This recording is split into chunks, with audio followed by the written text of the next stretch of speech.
It can be scary when you think about how much of our so-called personal and confidential information is actually accessible in so many places and by so many different people and organizations. You need to learn what's being done with this information and how to keep yourself secure. Welcome to My Connected Life with Tyler Cohen Wood. When you're in control of your data in cyberspace, you feel all the more secure. Now, here's your host, Tyler Cohen Wood. Welcome to My Connected Life with your host, Tyler Cohen Wood. Today, we have a really exciting, interesting topic. We're going to talk about the supply chain crisis or the supply chain disruption. We've all been affected by raised gas prices, not being able to find things on the shelves, and so many more things. But also, how does this affect cybersecurity? And today, we are very lucky to have two special guests, along with my co-host, Scott Schober. Hello, Scott. Hello. Hey, everybody. So first, I'd like to welcome Chuck Brooks. There are so many accolades to these two men that I'm just going to have to just say something very quickly. But Chuck Brooks, he's the president of Brooks Consulting International, and he's named as one of the top 5 tech people to follow on LinkedIn. And Matthew Rosenquist is the Chief Information Security Officer, CISO, for Eclipz, and a former cybersecurity strategist for Intel. Welcome, Chuck. Welcome, David. Matthew. Thank you, Tyler. It's great to be here. Great to be here. Look forward to the conversation. So, are we in a supply chain crisis? You look at one source, you say yes, and you see it, and then you look at another source and you hear we're in a supply chain slight disruption. So it's kind of confusing. Would you say we're in a crisis? I would say we're definitely in a crisis because it's permeating so many different verticals, and it's also related to physical products as well as digital products. And it's an issue that it's affecting our economic well-being. So and there's no quick remedy on the horizon. So that's a crisis. If it keeps happening, it's a crisis. If it happens once, it's a disruption. So it's multiple disruptions. It is disruptions in logistics. It's disruptions in oil pipelines. It's disruptions in pharmaceuticals. So all different kinds of verticals, I think, are being impacted by this. I'm so glad you brought up the prescription medications. The FDA recently listed 111 critical medications like insulin, heart medications that pharmacies just cannot keep in stock. And so pharmacists are trying to help their patients by recommending alternative methods until they can get these medications in stock. That's kind of when it starts to get scary. Yeah, no, I mean, you're dealing with, and if you're going to link cyber, I really think it gets most scary when you talk about healthcare or biomedicine, because a lot of those organizations, hospitals, health facilities just don't have good cybersecurity. They rely on open source, a lot of logistics that can be easily disrupted. And they have been targets largely through ransomware of a lot of the bad players already. So, imagine the situation could be, and it's a weapon. If you could disrupt, our pharmaceutical ability to get the drugs we need, you're going to create a crisis, just like if you did, creating a crisis with the oil, with the Colonial Pipeline. But this is even more severe, and I really worry about protecting healthcare. And healthcare is just one of many critical infrastructures that our nation, every nation, really depends upon. And if we're in a crisis now, building on kind of what Chuck said, if we're in a crisis now, well, hold on to your boots, because it's going to get much worse down the line, especially from a cyber perspective. There's going to be more attacks. There's going to be more impacts. And the attackers are going to find more creative ways to put pressure on those critical infrastructures. And when we're talking critical infrastructures, we are talking healthcare, we're talking finances and economies, we're talking shipping and logistics, right? Getting food from one place to another, yes. Fuel distribution, electricity, water purification, and water sanitization. You have all these different areas that are all subject to attack. And this is the tip of the iceberg. So if we're going to call it a crisis today, which I think we do, because it isn't a one-time blip, right? It isn't a disruption, as Chuck said. We really need to kind of settle back and go, okay, this is probably going to get much, much worse before it gets better. So it's a crisis today. What do we call it tomorrow? 2X crisis, super crisis. Get the fancy marketing words ready, because it's going to get more difficult moving forward. Well, we also have the issue with a lack of chips, of components. I don't know if any of you have been in the market for a car, or if your lease or whatever is up. I happen to be in that situation right now. Fun time. And I'm telling you, there is not a worse time to buy a car than there is right now. Yeah, I think it's even compounded, Tyler, because if you're trying to get a new car, you're trying to lease a car, and maybe you say, well, maybe I'll get a used car. Guess what? The prices of used cars are now astronomical. So you've got this kind of speaking to the bigger points that you are all making. I think it's almost a cumulative disruption in multiple industries that has now created a crisis that's kind of ongoing. I think about just something as simple as you mentioned, transporting maybe medicine or even integrated circuits or things which are already, there's shortages on. To get it into a truck, there's 80,000 drivers shortage just in the US. Yes. You've got high gas prices. They're getting record all-time high, and they may get higher before they get lower. So those are just things that kind of compound the issue. And now you couple in a cyber attack. Imagine a targeted ransomware attack to one of the major shipping companies, to an airline. Think about how that entire process now in supply chain and logistics is so affected in so many different areas. It can almost be devastating. And we don't have to imagine that. It's happening. It's happening. Now. That's true. And we know it's going to get worse, because especially with ransomware, if you pay the bad guys, well, greed principle says they're going to come back tomorrow and go bigger. Yeah. So, this doesn't go away. We've got nation states where the gloves are coming off. And, other nations, other governments are taking to offensive measures. And guess what's right in the middle of that target? Critical infrastructure. So you can disable, regardless of if you have a border with somebody or not. If you have an enemy on the other side of the world and they're reliant, especially like we are, right? Look at digital transformation, look at the Industrial Revolution, the fourth Industrial Revolution. We are so tied in with technology, digital technology, that gives tremendous benefits to our lives, but we're also potentially victims if those technologies are undermined and those chains, supply chain being one of them, right? Those chains are impacted. It has a cascading effect. Yes. I agree with what Matt said, and we're being tested too. And we're being tested by loosely affiliated criminal hackers with state actors. It's happening every day, particularly on the energy infrastructure. And the good news, I think, is that we're actually not sitting down anymore. We're retaliating on.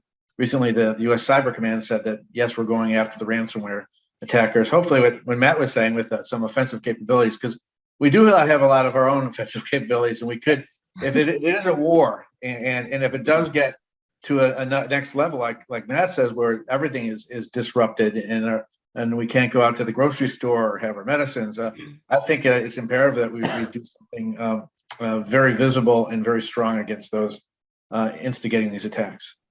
Yeah, I think we're going to see a lot more of that, to be perfectly honest, Chuck. I think the reins have been relaxed, and the offensive operators in the U.S. government have kind of been given the green light. Go after some of these selectively. Don't cause a war, but go after these, especially if they're being sponsored by foreign governments, and they're third-party digital mercenaries for hire. Go after and start making some noise. So I'm looking forward to more of that. But we also know the attackers, they will respond. They won't just give up, right? Being attacked or counterattacked is an occupational hazard for organized criminal groups. So this is nothing new. They're not going to be scared. They'll probably pause for a little bit to harden their infrastructure, secure their communications, and a few other things before they come back with force. But as you said, this is going to be a war. We have an intelligent adversary. At least we're now showing up to the battlefield, whereas previously we didn't. So I'm glad that we are. And unfortunately, these hackers are making money off this too. Now that we have digital currency, so their incentives are even greater to do more attacks. And the other thing I think that's really changed in the last couple of years is the IT OT convergence, where they're not only attacking IT systems, they're going after OT systems also, which is really the crux of our critical infrastructure. So I think we're living in perilous times, as Matt said. I do too. And are those systems easier to target? Because sometimes with critical infrastructure, you'll have legacy systems, or the patching or whatever it is that you need to do isn't as secure. Yes and no. And the problem, I think, is you don't know if you've been breached sometimes in the OT systems, and therefore you have no alternative, just like in the Colonial Pipeline, to shut it down. And you don't know if the convergence went through the IT system. So there's problems there. A lot of them are regulated and have to keep certain security guidelines, particularly in energy under NERC and others. But they're still vulnerable. They are, as you said, legacy systems, and there's also a lack of cyber expertise in a lot of these systems. People retire, turnover, and these legacy systems, are not the best designed for security. So there are issues. Yeah, and if you think about it, there's kind of like a wave, right? Like a sine wave. If technology is really old and it's analog, where you're pulling a lever, it's pretty secure from a cybersecurity perspective, right? But then you get this adoption of digital technology because it's more cost effective, and you don't have to have an engineer at every site pulling levers. You can do it centrally over the internet. That sounds great. That's cost effective and it's timely. Oh, this is awesome. But that rapid adoption of that new digital technology brings with it those cyber risks.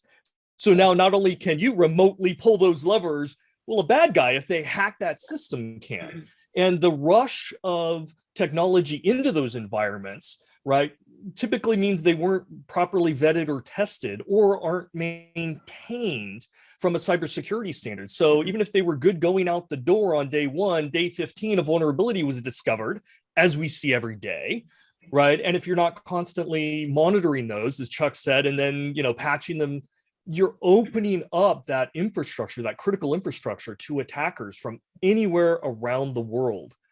So yeah, in some places it can be more secure, but not as cost effective.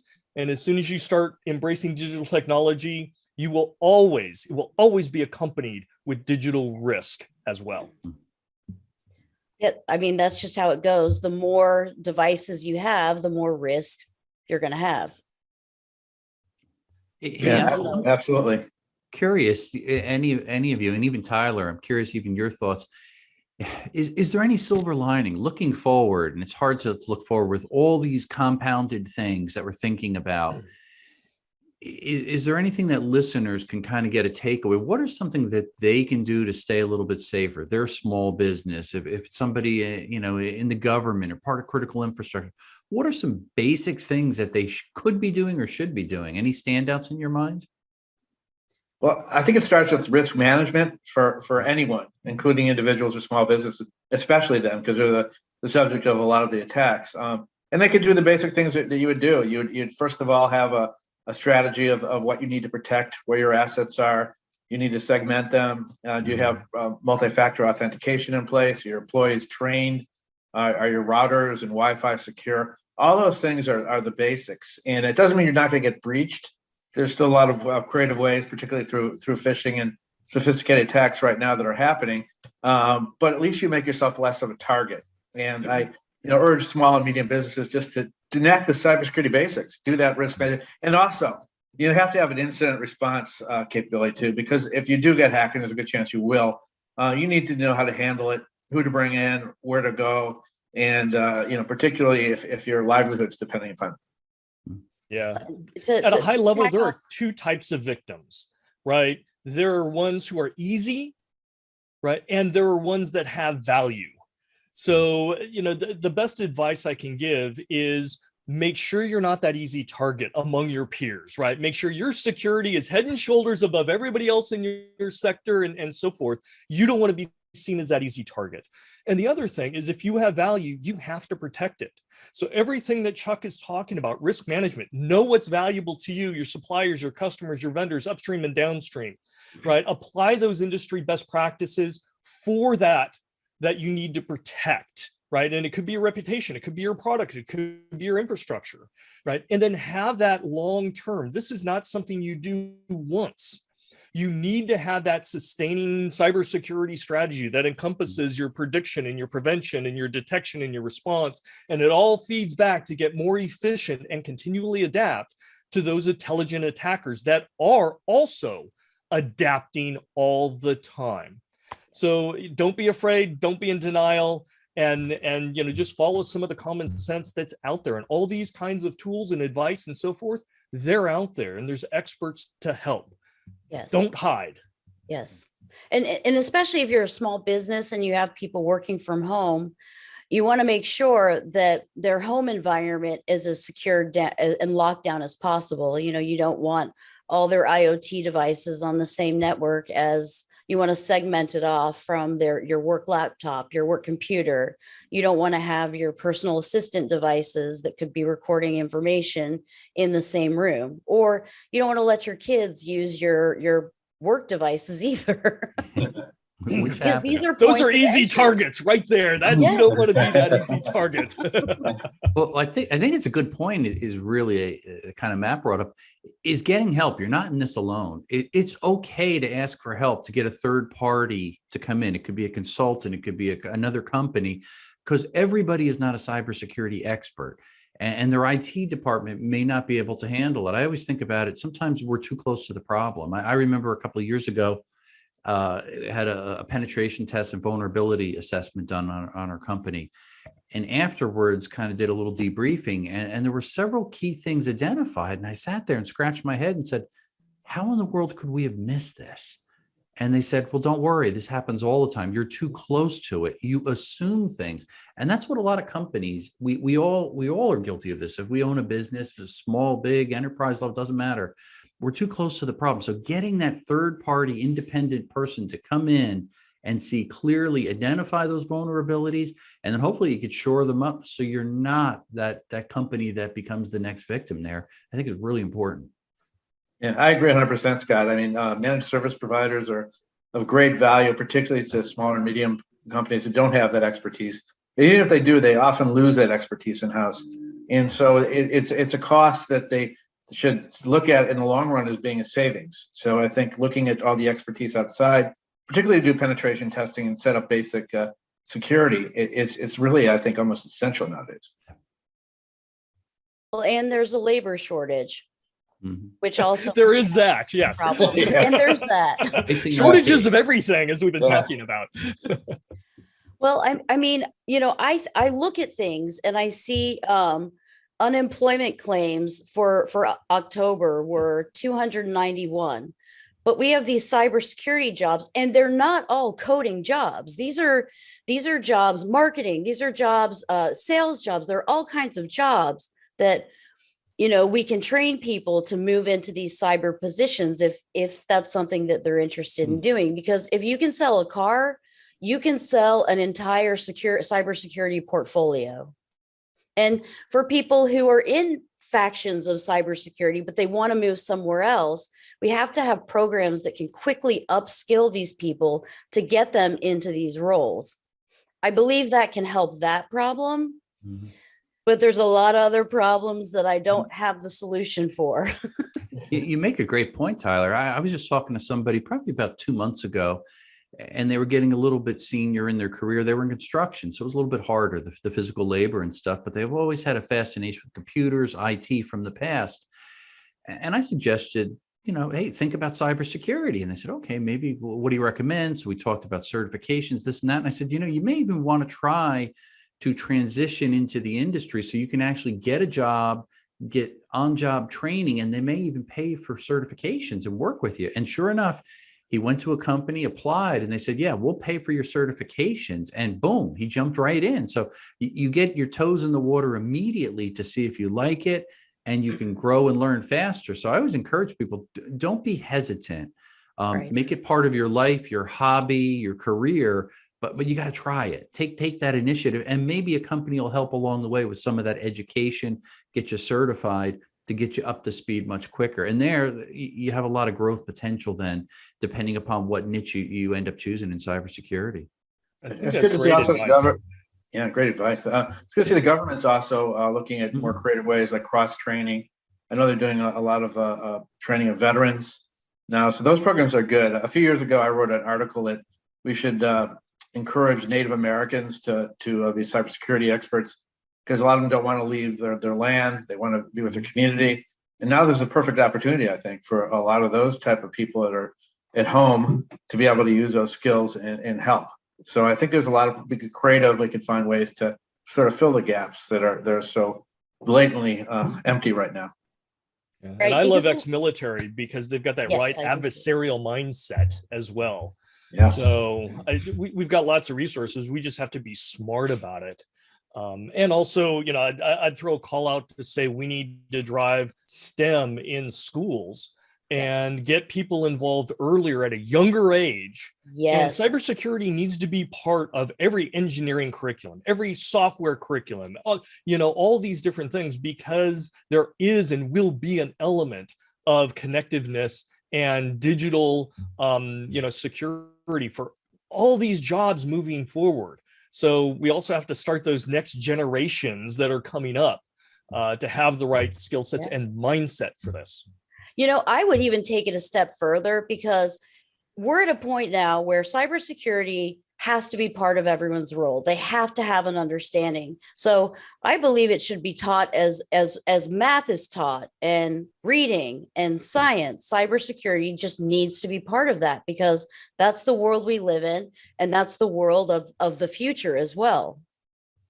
That makes great sense, considering this generation now is locked to their digital devices and operate in that environment anyway. I mean, it'd be a natural transition for them, and it might even do some good, because they tend to overshare on social media and do things they shouldn't do that cause risk. So I would definitely endorse that idea. I think that's, and the earlier the better, elementary school, even nursery school. Yeah. That's when they start using technology, right? I mean, I think about my kids, they're now in high school, but at a very early age, from elementary into middle school, they were given computers, they wanted smartphones, and they're ingrained in technology. So naturally, you got to teach them cybersecurity. So as a parent, I'm certainly doing that. But the school system, I found they didn't do a whole lot there. They were quick to give them technology and ask them to adopt, and the kids would adopt and learn it quick. But they didn't really have that great of the cybersecurity principles there. I always laugh. I go back, and my kids, when in middle school, the password throughout the whole school for them to all log on to everything was pizza. And I kept saying, how could this be? What are they allowing this? I can access grades or this or that. This is not secure. Finally, they've upgraded things. It's much more secure now. But pizza 1, 2, 3. Yes. Yeah, exactly. Damn, that's my password. Scary though. Scary. Just last week, my kids came back and they couldn't go on the Google Classroom for 3 days, because one of the kids got the password from a principal or something like that, hacked in and started posting all kinds of messages, and just to be mischievous, I guess, and took everybody basically out of work for 3 days. They don't get much work done now between the hybrid with the virtual and in class. So things are really messy there. So teaching that cybersecurity early age will really do good.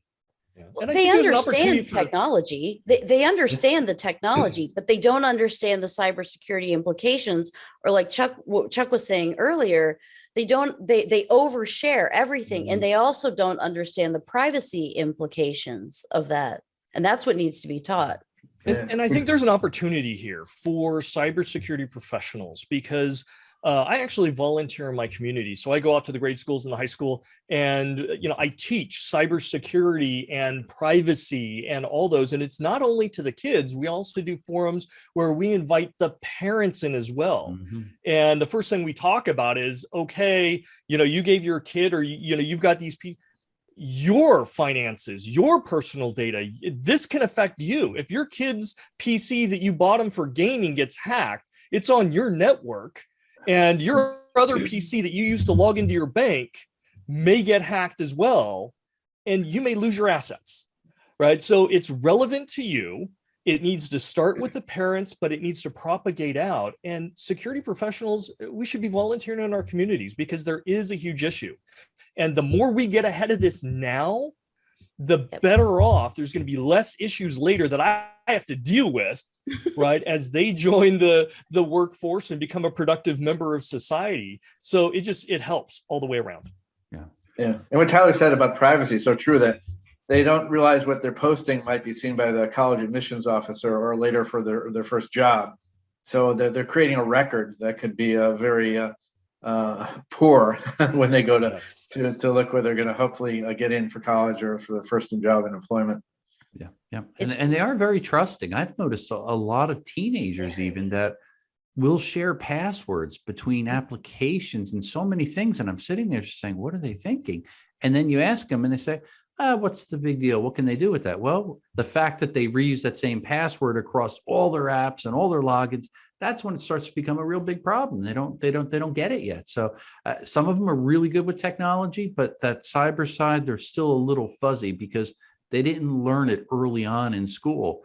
And I think all of us, to your point, Matt, could really help. We can share those things, instill those things in the local schools, the community, with everybody we come in contact with, and start making a difference. Because looking at this bigger topic of logistics and supply chain, it doesn't affect the cyber industry. It affects every industry. So young ones coming out of school, they're going to be dealing with the problems that this generation is now dealing with because it's not going away.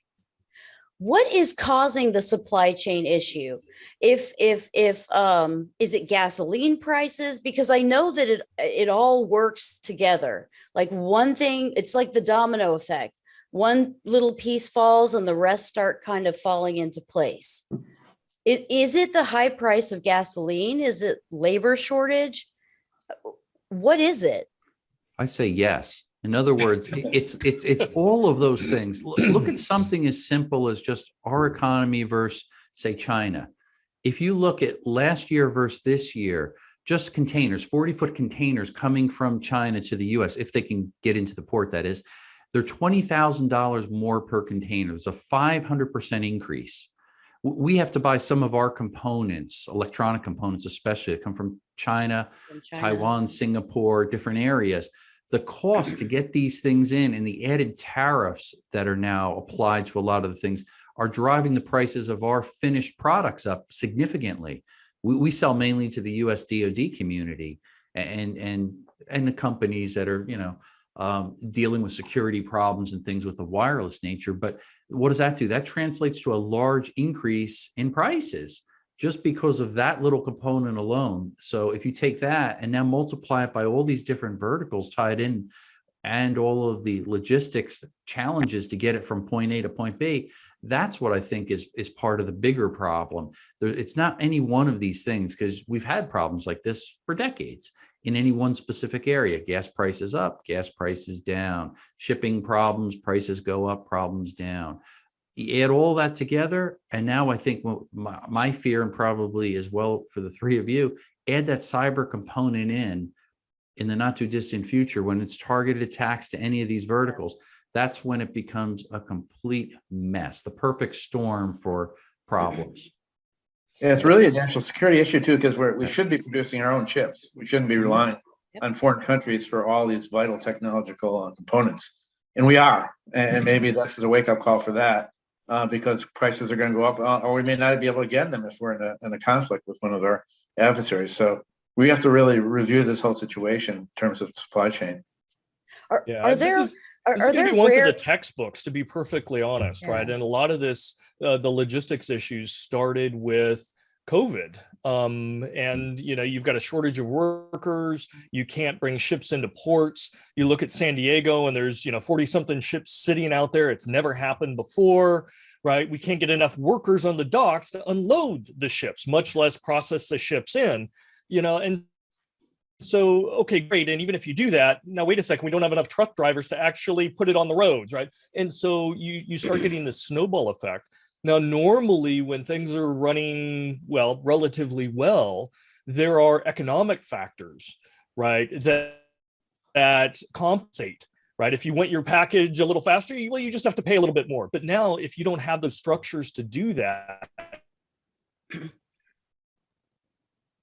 it's how fragile our supply chain for products really is. And again, you start adding now, I mean, that's again, it's the perfect storm for cyber attackers, because they go, great, it's already a fragile system.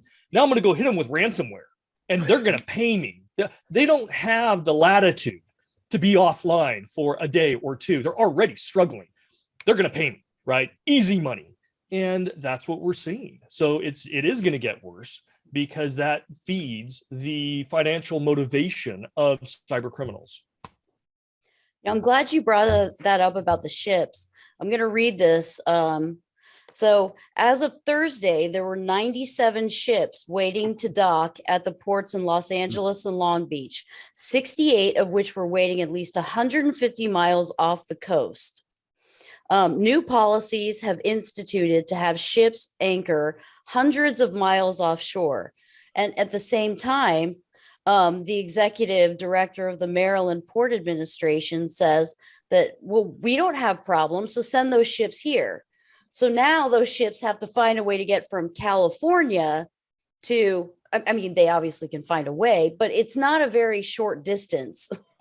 And expensive too. And it's very expensive. What happens, Tyler, when you have ships out there, nearly 100 ships sitting there waiting and waiting? Somebody that's got to order goods has a choice. They say, I'm going to have to wait months or even longer, or I'm going to start sending things air. So it actually is a disruptor to the way that transportation happens. And our company, that's happened to. I've had to get some stuff from overseas and had to wait for 3+ months to get it, which should have taken 1 month because it went by cargo.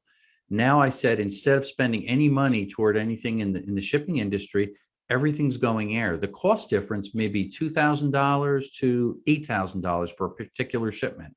That's a big increase in the cost. And who bears that?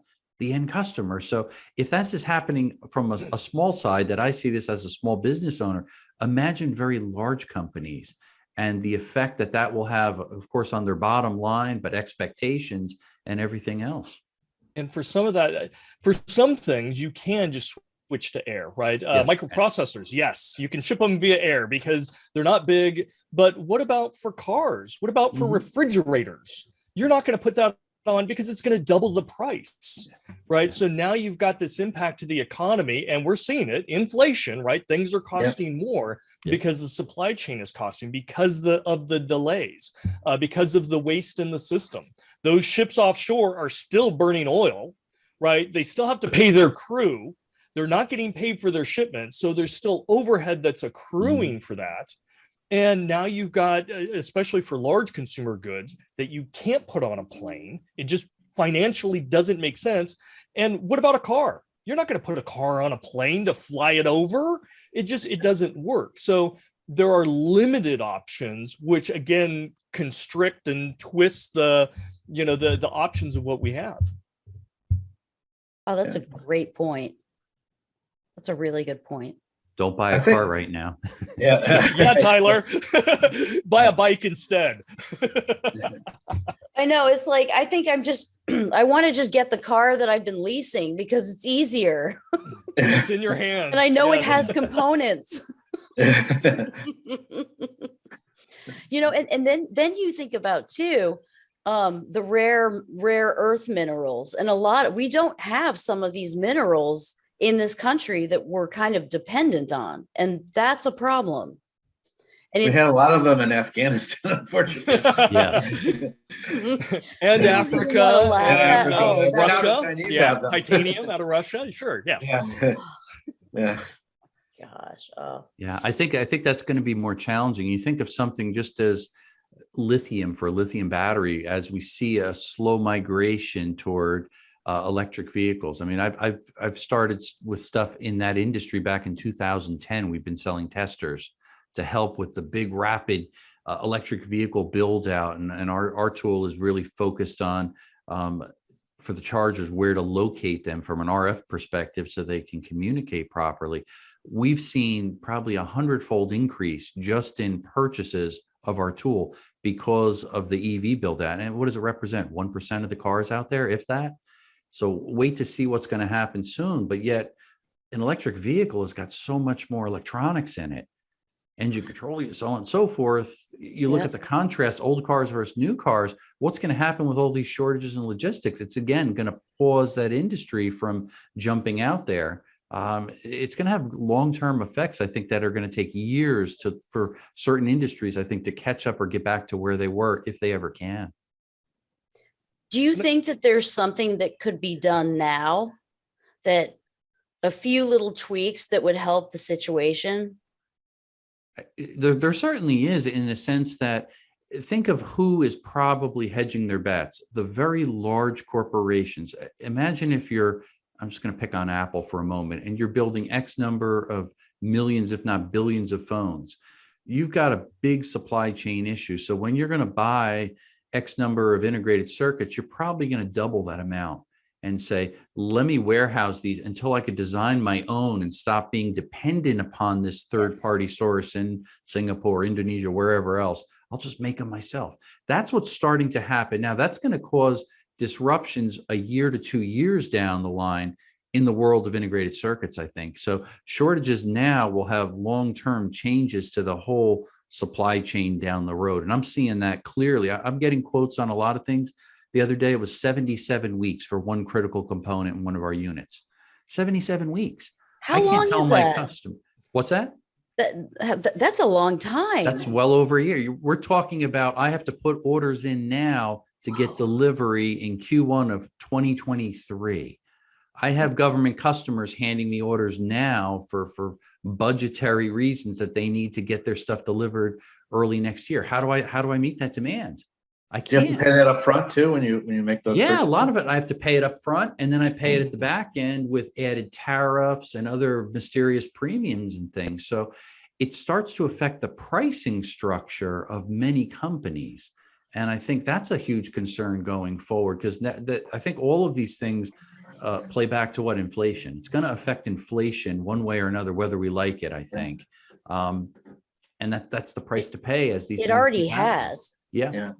It already has. I mean, I don't know if you notice, but food prices are ridiculous. Crazy. It's insane. Highest jump in inflation for November, highest in 20 years, I believe. Yeah. But I do see a silver lining, though, right? And you don't see many of those, but because of all of this, I think we're going to see more innovation. We're already seeing it. So you had mentioned lithium for batteries. You know, Tesla and other companies are already looking and researching and implementing other materials instead of lithium, because again, there could be a shortage.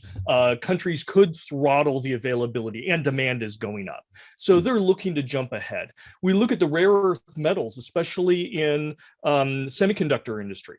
Yes. Right. We're seeing Intel and so forth. They're moving away from some rare earth metals and conflict materials, right? More sustainable ones. And so they're driving that innovation to get away from that for that long-term kind of planning and be in a good position. Same thing with Apple, right? Apple's doing that as well. So again, these unusual situation drives something that America's really good at, and that's innovation. If nothing else, we are incredibly competitive when the chips are down. We are very creative, and we go sideways and come up with very unusual but practical solutions eventually. I think this is going to show and highlight the innovation of America, because this is where we thrive. Yeah. I agree. I agree. Yeah. It's also encouraging that some other companies now, like Samsung, are coming over to like Texas to build and operate. They're going to where the market is. So at least there's an opportunity there too, along with our innovation. What do you guys think of like artificial intelligence also? I start thinking about some of these problems and then I step back from it and I say, we have so much more modern technology, algorithms, artificial intelligence, machine learning, if properly adapted. And a lot of times people say AI, and it's not true AI, but if it's done properly, a lot of these problems could be more efficient and solved. And just a case in point, we were getting Chipotle last night, and we always buy from an app, and I think everybody else does, as well as DoorDash and so on and so forth. And I walk into Chipotle, and there was 100 people in line because the app was down. And I'm sitting there going, this is crazy. And they couldn't handle it. They couldn't handle it. And the people just kept coming and coming. And you could see the sweat pouring down their face, and they're trying to move things out the door. And I said, here's a perfect example. They're not prepared to handle this influx just because a simple app is down. It's amazing. But those type of things, I think we're starting to see, where our dependence on technology, it's good when it works, but man, when it doesn't work, it causes such problems that have this reciprocal effect across the board. We're so dependent on technology, and that is a trend that will continue. We will continue to be dependent on technology and become more and more and more and more reliant. And, that's just sort of the trend. That's how things are, because these things there are benefits to them, and they do make our lives easier. And, to Matt's point, I really do think that, this country is, and the world, it's innovation. And, look at with COVID, there was more innovation in the healthcare sector during that time period than I think there's ever been. So I do think there is hope. And some of that's being done with these new technologies. Artificial intelligence was used for drug discovery to find different kinds of remedies. It's now being used more and more for manufacturing to lower costs. So, technology is a tool, and it definitely has some positive effects. And I think artificial intelligence, machine learning, whatever you want to call it right now, is certainly going to be a help level the playing field, at least to make it while we're under this inflationary pressure. So it is positive, and it also will enhance innovation. Yeah, I'm a big fan of AI, especially machine learning, deep learning. But as Chuck, as you said, it's a tool, and it can be used for wonderful, incredible things, right? To serve mankind. It can also be used by the bad guys, right, as an equally powerful tool to target and victimize and take advantage of situations. So we just need to understand, with all great innovation and technology, as we rush to embrace it, no matter how powerful it is, there is an equitable amount of risk and potential danger as we integrate and rely upon digital information and data and systems. So we just need to go at it and approach it, understanding that, not being only looking at the shine of things, but looking at both sides so that we can manage those risks in a proactive way, so we can embrace the benefits without being victimized by the technology that we love. Wow, that was very well said. I love technology. I just want it to be trustworthy. That's all I want. I do too. I have this weird goal. I have this weird love-hate relationship with it. Like, I love it, but I hate it at the same time. So it's just this conflicting thing that's always in my mind, because I know the potential risks that are associated with everything. And you're right. Any new invention could be used for good, or it could be used for bad. And I mean, that's just kind of the way that it is. I mean, like, look at AI. Hackers and hacking groups are now using AI to parse through social media to help better target, and for many other things. So I don't know. Sometimes I feel like it's like a Star Trek, and we have to be the good guys here and go by the prime directive, and the other guys don't have to do that. And the hacking groups, they talk to each other. They actually communicate. That is something that we in business, we do not do well. We do a terrible job at collaborating and really having lessons learned to really help each other. And there's reasons for that, and I understand that, but I think we need to have a lot more of that. Yeah, particularly in research and development. And I think, DHS is trying to push that, but, and so is DARPA and other places, DOD. But we really need to come together and to develop this ingenuity and innovation that Matt was speaking about, because we're as we said earlier, at a crisis point for supply chain, but not just supply chain, with other threats too. Yes. It's something that we really need to get better at. And it's something that we are in control of. Nobody's stopping us for communicating and collaborating. We are tripping over our own feet. And Yes. yet the bad guys are doing it, and they're becoming more powerful and more agile because of it. If we want to at least keep parity with the attackers out there, we have to do that better. We have to communicate. We have to collaborate. It's crazy. I know this is kind of a little off topic, but I started my career kind of in digital forensics, and I went from a private company to DoD Cybercrime Center, and it was a really big retail case I had been working at with IBM.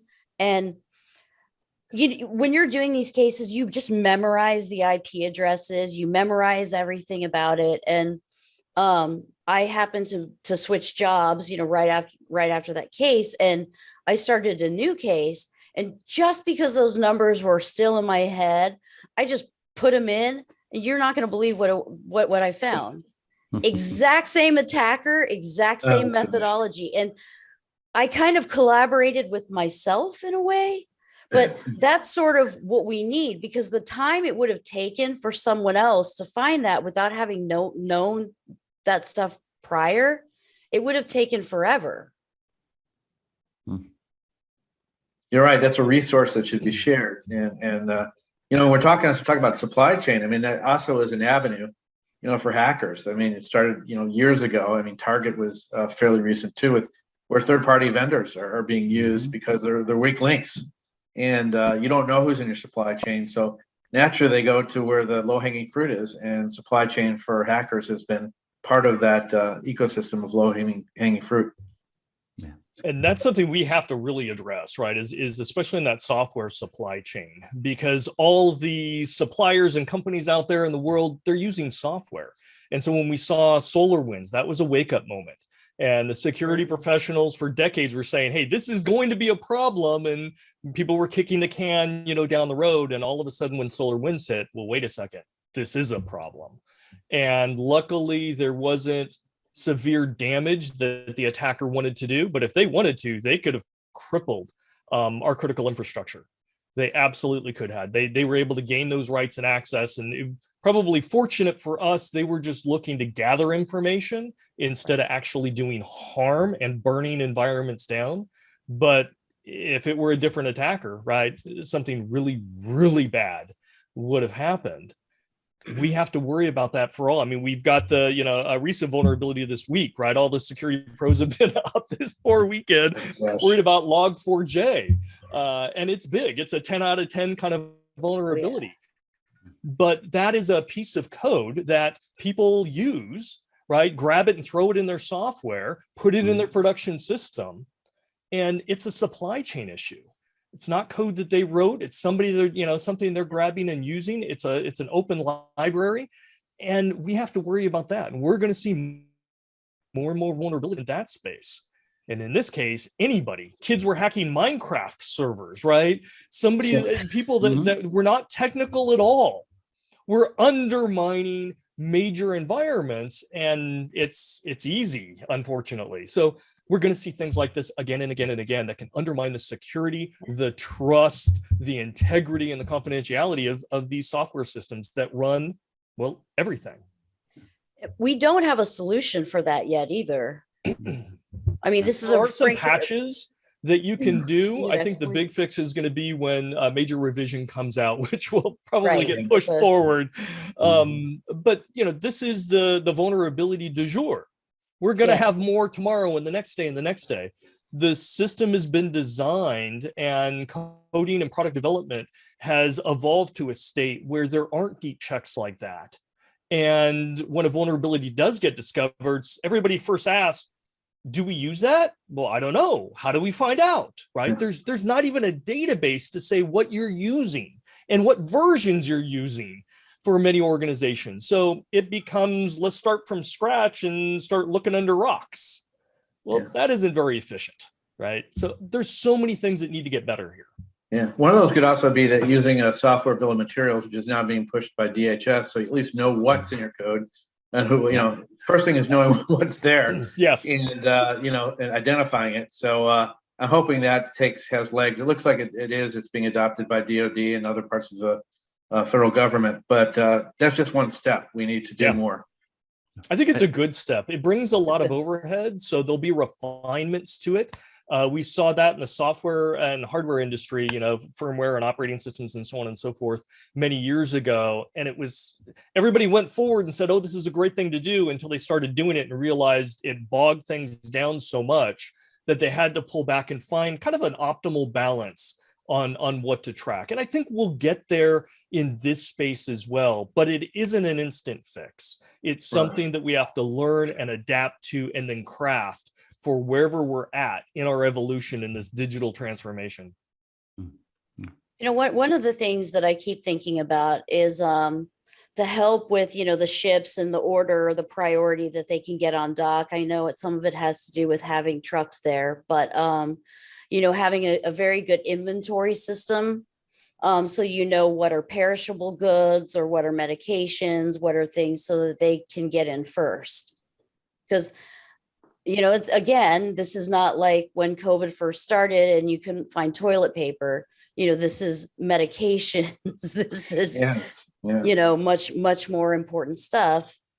It'll be interesting too, have any of you guys had issues finding Christmas presents for your kids?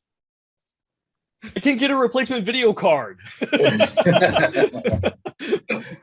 I think just Amazon in general, there's stuff. Yeah, Amazon's good, except they just had, I think, two plants collapse with that recent stuff that happened in Kentucky. Terrible. So that's a shame. What a tragedy that whole mess is. But a tornado in December.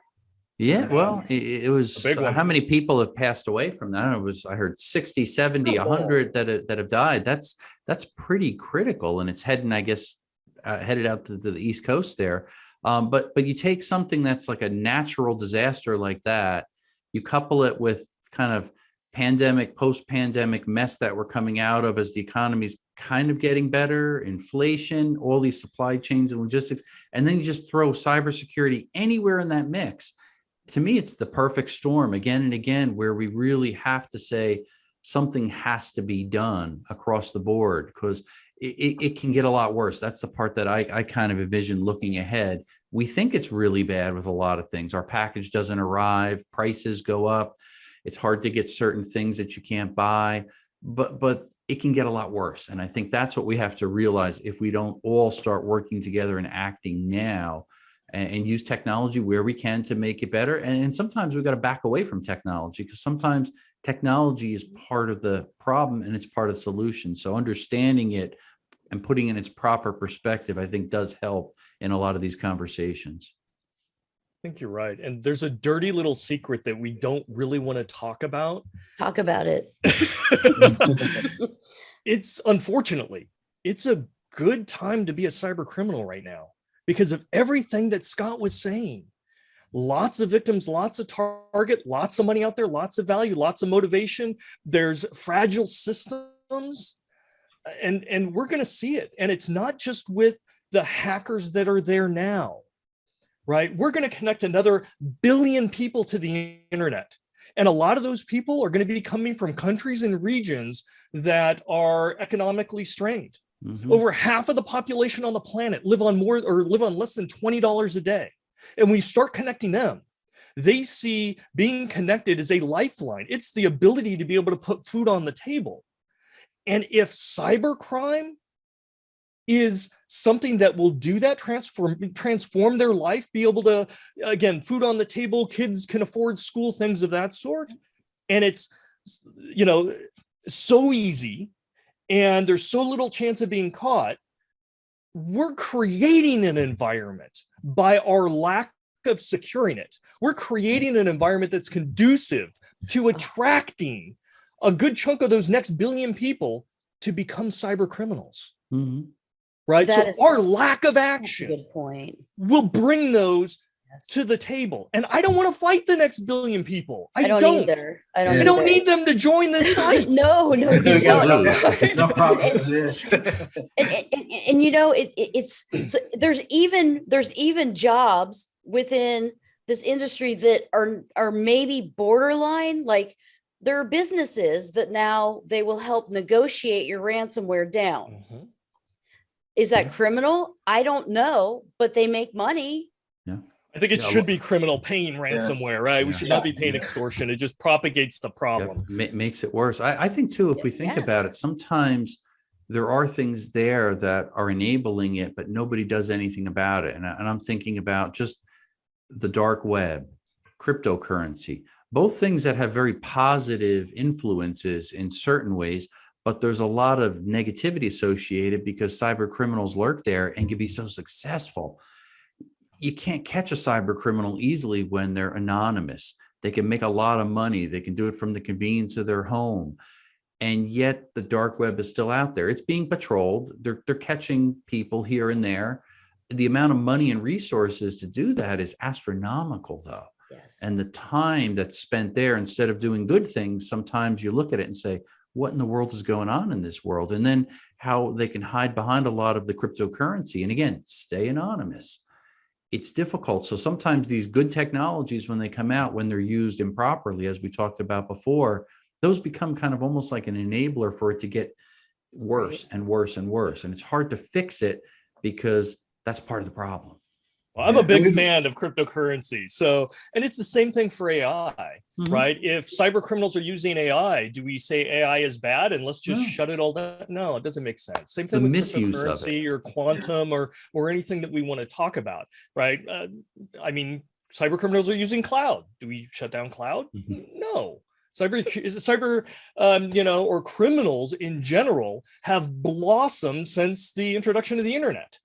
Right? Cybercrime is worth more than the entire illicit drug trade around the world. Do we shut down the internet? No. Right? These are all powerful tools. We need to find ways to use them right and be able to govern them and control them. And for any new technology, there's always that gap. There's always that window of opportunity. Bad guys go into it first and they get to run rampant until law enforcement, until regulations, until governments can start to respond. And I remember years ago talking with law enforcement. And they said, oh, we hate Bitcoin. We hate cryptocurrency. It's just criminals that use it. No, it's not just criminals that use it. And I said, eventually, you're going to love it. And they're like, no, it's pseudo-anonymous. We hate it. You know what? A lot of the law enforcement I work with now love it. Because when you go after an organized crime, group, if they're using paper or they're using something else, you will never know their red ledger. You may bust them on a single crime. You got a bucket of money. You've got a car full of drugs. That's all they're going to get them on. Whereas if they're using cryptocurrency and you can identify what their account is, you can now track every transaction they've ever made. Right. You know exactly. Right. And they're like, wow, we were never able to do that. That turns a $10,000 bust into a $20 million bust. We like this now. And you don't, from professional, police agencies, you don't hear them saying we hate cryptocurrency anymore. They want the bad guys to use it so that they have that full catalog, right? So again, as the tools and the tactics evolve in law enforcement regulation, now that powerful tool that the bad guys were using, the good guys get to use it too. So again, a lot of it's timing. It's also resources and investment, and hopefully we're investing in local and state law enforcement capabilities and in forensics and from the national security point of the intelligence communities, because there really is a global war out there, particularly with the dark web and stealing our tools from NSA and other things. So, it's a wild, wild west is what it is. And we really need to hunker down. Yeah. And to that point, Chuck, especially have a law enforcement work together and sharing those best practices and tools and knowledge and information about threat actors and everything, and then pushing that up from the local to the federal agencies as well. That has to happen. And I know CISA is working on that. I know FBI has been working in the background for a long time in regards to that. We got to get better, but I love to see what they're already doing in that space. I just want to move faster. Yes.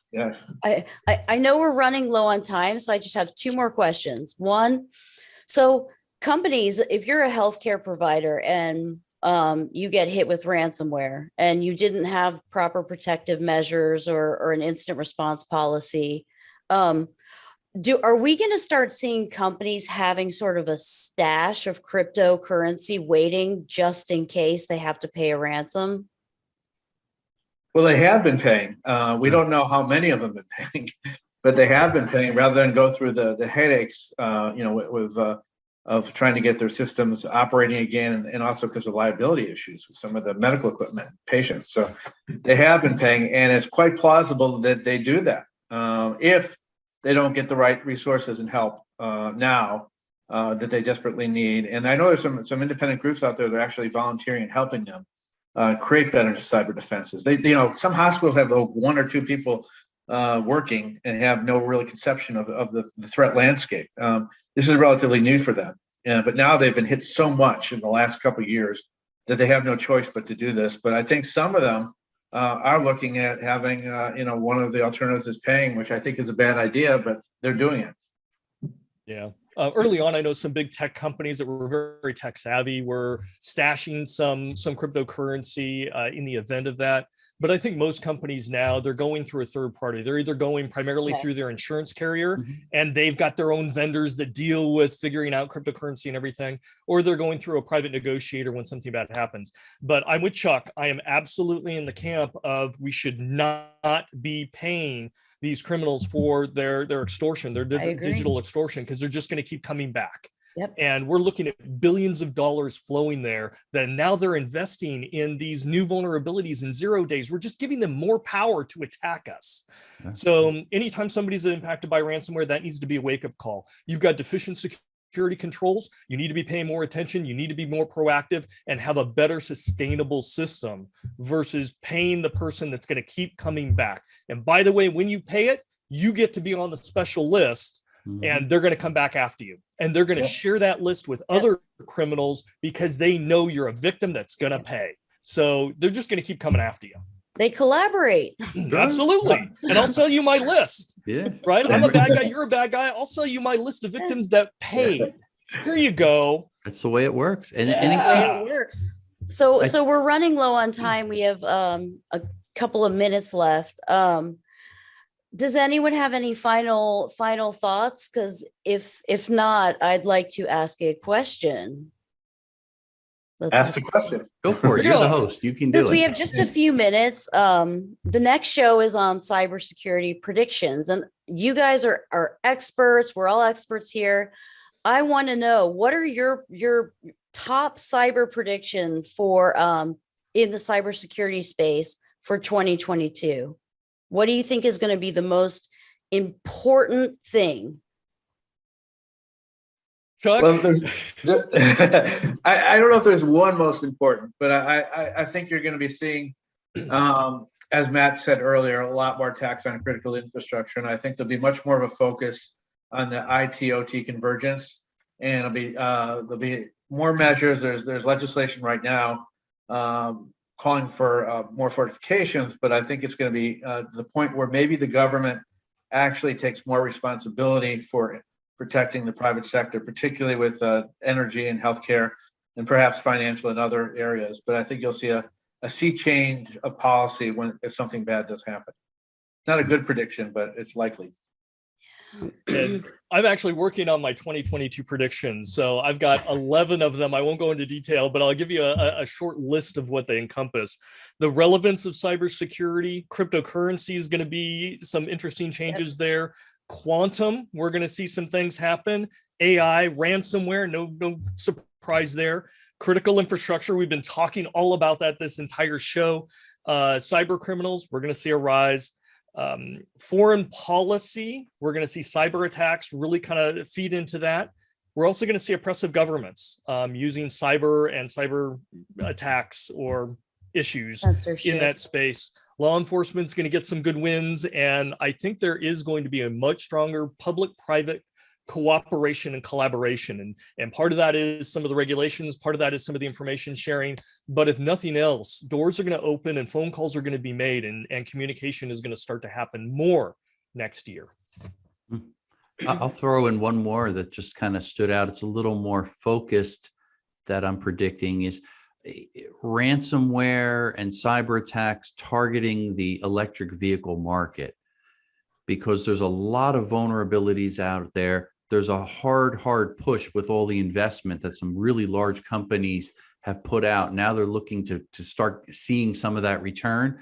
but security is kind of getting pushed aside. And we don't hear a whole lot about all the vulnerabilities and how they're going to handle it or are handling it. But you could see that that's a big focus and a big spend. And now on top of that, you've got the Biden administration committing toward billions of dollars to building out that infrastructure. So to me, that's the perfect storm in 2022 for some very focused attacks.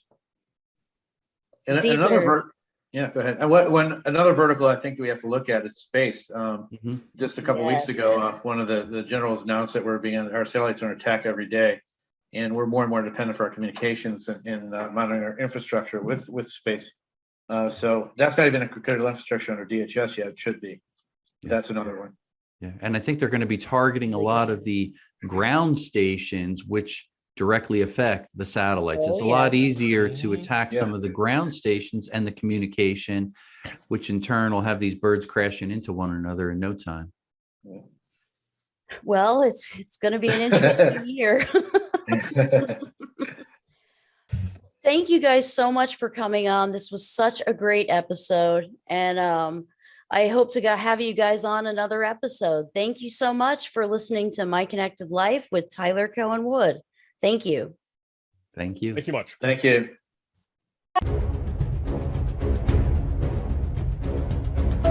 Thank you for tuning in this week to My Connected Life. We have much more for you next Wednesday morning at 11 a.m. Eastern Time, 8 a.m. Pacific on the Voice America Variety Channel. Until our next show, be careful with your data and your life.